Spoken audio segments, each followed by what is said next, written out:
Well, that's going to depend greatly upon who's elected. I can tell you that if I'm elected, where I see us going, and I can tell you there's a number of things that I want to do within the first 100 days. One of the first things that we're going to do is reform the Children's Services Trust Fund.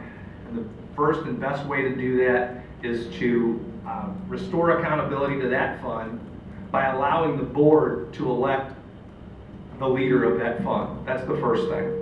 We currently have an $80 million fund balance in that fund. That fund collects $40 million per year. So that means that there are 2 years of funding that are just sitting there, and they could be used for the most vulnerable in our community, our children. And that's what that fund is to be used for. I would also, within the first 100 days, conduct a complete forensic audit of St. Louis County government, meaning every account, every department, and that would also include performance audits. Also within the first 100 days. Okay, Mr. Pasosa. I would have, like I said before, to have the state auditor come in and audit every department so we have a starting point as far as what recommendations they would give us to save you, the taxpayer, dollars. And then we could also make sure that there are fiscal notes attached to each piece of legislation that comes out of the council. That's already part of the county charter, and it's not being done now. That way you, the taxpayer, know what it's going to cost you with each piece of legislation that that legislative body tries to pass.